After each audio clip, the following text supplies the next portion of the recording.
pili ni machinjio ya kisasa Tanga. Hili ni maeneo ya Kange.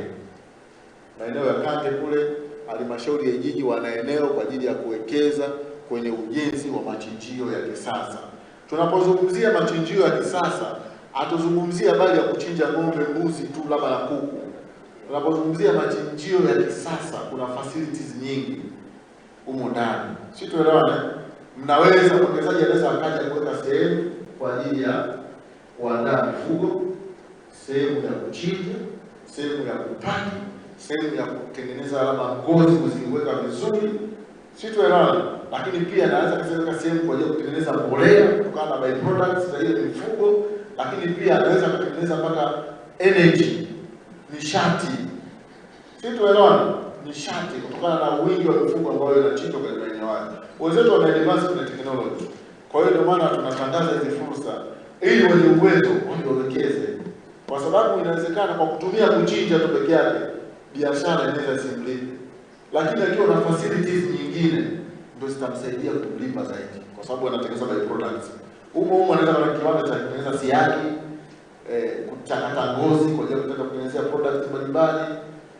Si tunaelewana? Wengine wa kwato wanatengeneza sigundi na vitu gani. Kwa hiyo ni teknolojia, wenzetu wakija sehemu hiyo moja anafanya products nyingi huko ndani.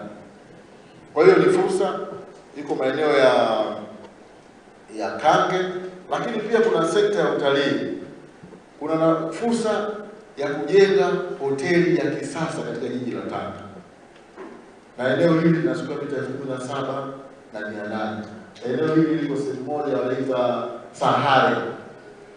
Wenyewe wataka mnajua Sahare iko wapi, si ndio? Sasa kuna potentiality hiyo ya kujenga hoteli ya kisasa. Na kama utaamua kujenga hoteli ya nyota 5, hoteli ya nyota 4, hoteli ya nyota 3, ni wewe mwenyewe kulingana na uwezo wako. Au pengine kuna jamaa yako yuko Arabuni, yuko Uingereza, yuko wapi, anatamani kuja kuwekeza kwenye ujenzi wa hoteli ya kisasa katika jiji la Tanga. Hiyo ni fursa. Ukiwasiliana na ofisi ya mkurugenzi, wanakupeleka, unakwenda kuona eneo, mwisho wa siku unajenga hoteli, makubaliano yanafanyika, baada ya miaka kadhaa unapisha hiyo hoteli inakuwa mali ya jiji, uone ndio na biashara nyingine na halmashauri wanaendelea kupata cha kwao. Tunaona vizuri. Mradi mwingine ni mradi wa upande wa transportation kwa maana sector. Mradi wa Pongwe Dry Port. Bandari kavu Pongwe. Tunafahamu sasa hivi ukanda huu Tanga kuna viwanda kadhaa vya simenti vinavyozalisha simenti. Lakini wakati huo tuna bandari ya Tanga. Na wote tunafahamu namna gani bandari ya Tanga iko kwenye mikakati ya kutanuliwa na kuboreshwa zaidi. Kwa hiyo kuna uwezekano mkubwa mizigo mingi ya kuelekea kanda ya huku ya kaskazini na kadhalika, mizigo hiyo ikawekwa kwenye bandari kavu. Ni uwekezaji, alafu uwekezaji kwenye bandari kavu hautumii gharama kubwa. Ni eneo tu fence na kutengeneza baadhi ya key issues, sehemu ambazo ni muhimu. Kuna parameters mbalimbali. Ukiangalia dry port sifa zake na kadhalika, utaona yaani kutengeneza infrastructure zake tofauti na kujenga hoteli au kujenga business complex.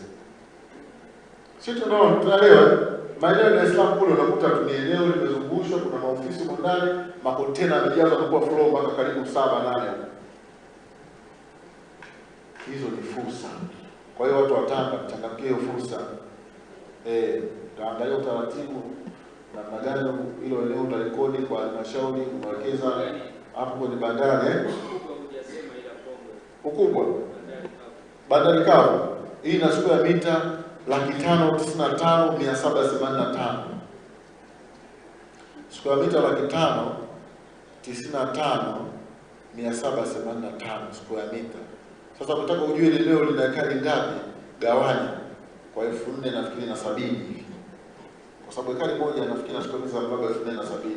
Kwa hiyo hapa gawanya, utakuja kuona hapa kuna ekari kuna ekari nyingi.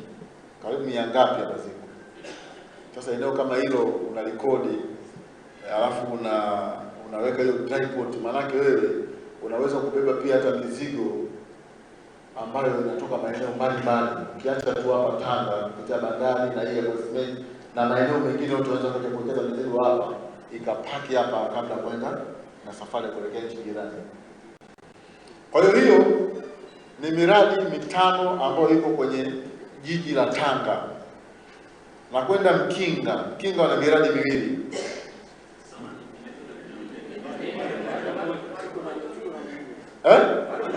Minne?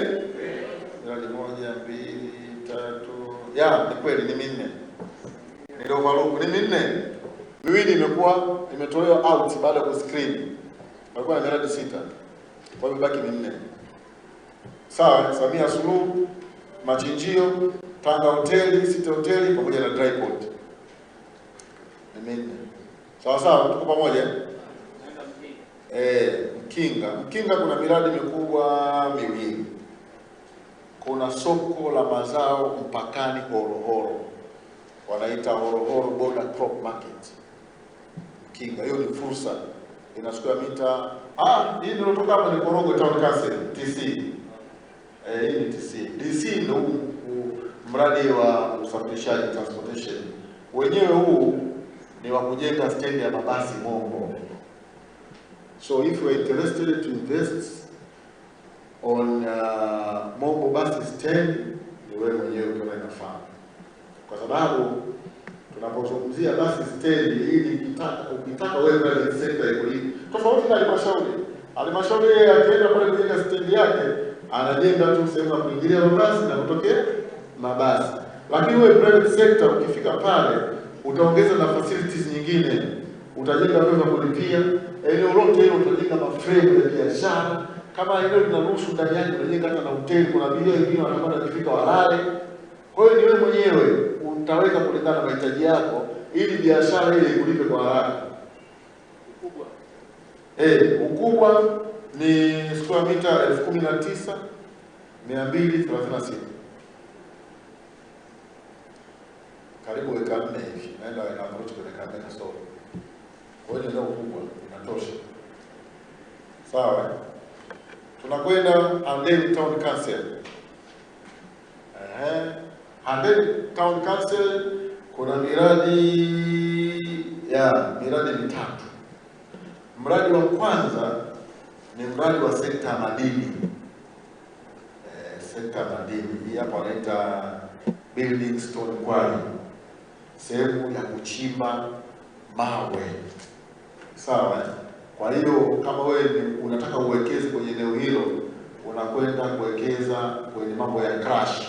Unaenda kwenda crushers kwa ajili ya kutengeneza mawe kulingana na size mbalimbali. Kama mradi ule unafanana na ule mradi unaofanyika Chalinze. Chalinze pale unaona halmashauri imegrow sana kimapato kwa sababu ya mradi wa namna hiyo. Kwa hiyo Handeni Town Council kwa sababu uko mjini, halmashauri ya mji na watu wanajenga, business inakuwa nyingi na kadhalika, maana yake mtu yote ambaye anaenda kuanzisha mradi itamlipa. Kwa sababu hamna nyumba au jengo lote utajenga bila kokoto. Si ndio? Za nchi 3, nchi 1.5, sijui inategemea na volume. Lakini hakuna jengo lote utajenga bila kuwa na mawe ya kawaida kwa ajili ya foundation.